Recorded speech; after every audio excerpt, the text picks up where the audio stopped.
soul. So when we're experiencing transcendental consciousness, are we in touch with God, or are we trying to exist independently? Of course, actually nobody can exist independently. We're always completely dependent on God for everything.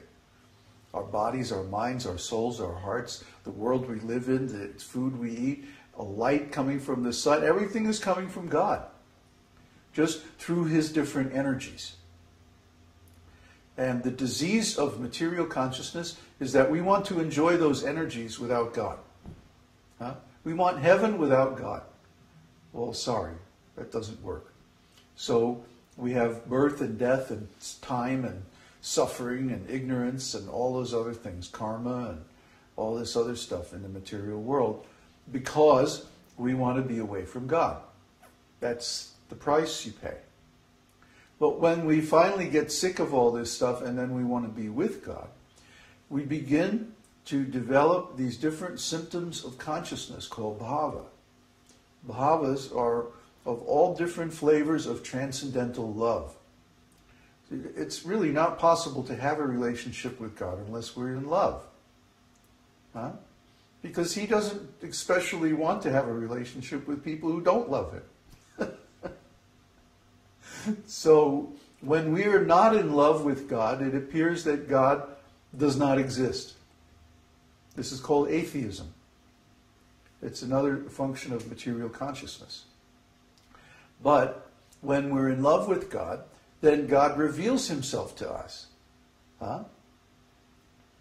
Now just, think about it from God's point of view. Would you want to reveal yourself to someone who didn't love you? Why? When there are so many that do.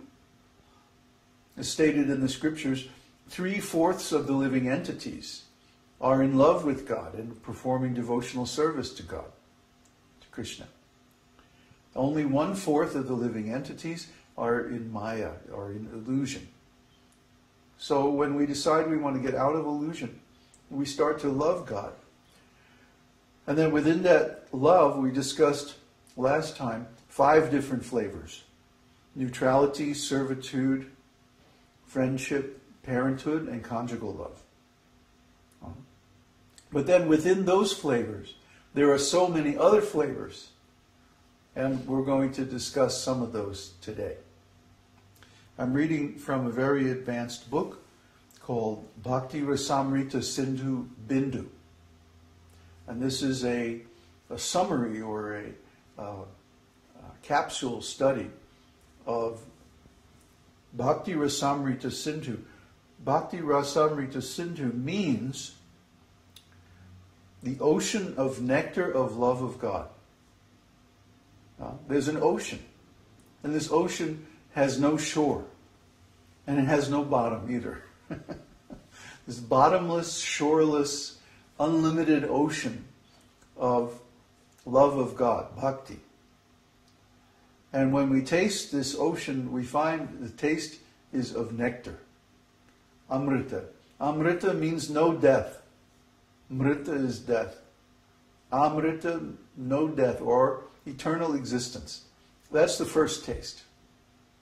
Sat, eternal existence, and truth. Another meaning of sat is truth. And chit means spiritual knowledge, complete knowledge. That's the second taste. And finally, ananda. Ananda means enjoyment, bliss. So the tastes of this ocean are of 3 kinds: eternal existence, perfect knowledge, and perfect bliss, without any mixture of unhappiness. In the material world, even when we get happiness, it's mixed with unhappiness. There's no pure happiness in this world. That's why everybody's suffering. We see it every day. Yesterday we went to the store.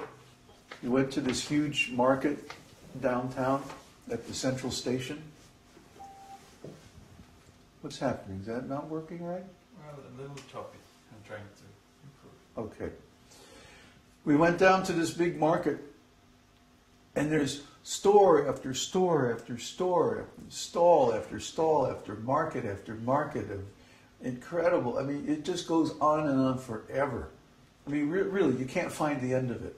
You can walk all day. There's just block after block after block after store after store after store of everything possible, everything imaginable, everything conceivable. And all these people are running, trying to buy all this stuff and enjoy all these things and hang out with their friends and taste all these different material enjoyments. And what's driving it all? The urge for intimacy, the urge for love.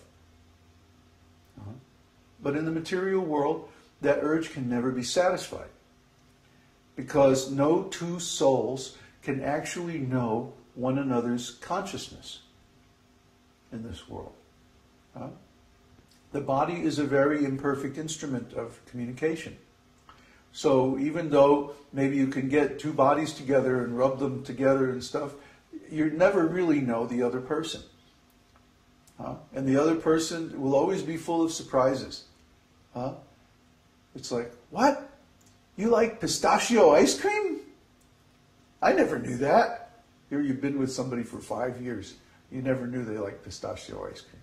Well, it's usually something else. It's not ice cream. It's something else. But you always will find that the people that you're with trying to have relationships will be into things that you find horrible. Pistachio ice cream. I hate pistachio ice cream. How could you like pistachio?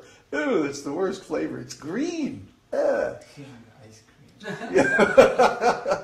Oh, we have to make some hing ice cream just for Udo.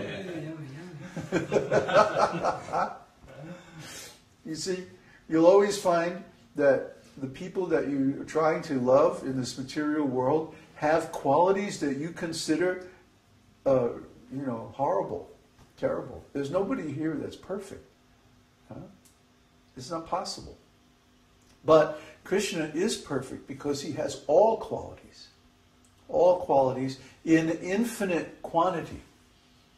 So when we do devotional service to Krishna, we get to experience all of his qualities, and they're all super attractive and unlimited. So Krishna's qualities are never exhausted, and we never find anything about Krishna that we don't like. Everything about Krishna is likable. So then we start to think various different things when we're in association with Krishna. And the first one is called nirveda. Nirveda means to reproach oneself, considering oneself to be fallen and worthless. That's the first thing that we find when we're in contact with Krishna, is that we feel very contaminated, useless, worthless, because we see how beautiful and how wonderful Krishna is. Krishna, all his devotees, all of his abodes, all of his pastimes, all of his qualities, everything is marvelous and wonderful and self-effulgent and brilliant, fantastic, incredible. When we first read these pastimes in the scriptures, we're going like, oh, this is too much, this is impossible. How could anybody be so wonderful, so perfect, so great? And then when we actually contact Krishna, the first thing we feel very humble. Nirveda. I don't know anything. I have no knowledge. I have no real taste even for this. This is the most fantastic thing I've ever seen. So nirveda arises from great distress, feelings of separation, jealousy, non-performance of duty, or performance of non-duties, things that we shouldn't do. In nirveda, anxiety, tears, change of colors, feelings of worthlessness, heavy sighing, and other anubhavas are manifest. Remember last week we talked about anubhavas. Sometimes the color of the body will change. Sometimes someone will sigh or cry, or on the other hand, they'll sing and dance, or become agitated, or so many different symptoms. These are called anubhavas. But the anubhavas are always always an expression of a sanchari bhava. Sanchari means moving. When we're moving toward Krishna, We begin to feel these different bhavas, sanchari bhavas, when we approach Krishna. So at first we feel, oh, this devotional service is so wonderful. These devotees are so high. I can never approach this. Oh, I'm just finished. We feel like that we have this urge that we want to approach Krishna, but we don't think ourselves worthy. We don't think that we're competent to do it. We don't have the knowledge, and we're addicted to so many sinful activities. Then we feel this great feelings of separation. And this is called nirveda. I remember the first time that I saw some really advanced devotees who were actually following the esoteric teaching. They were talking together, getting ready for a program. And I was just looking at them and looking at their energy and like, wow, they were so pure.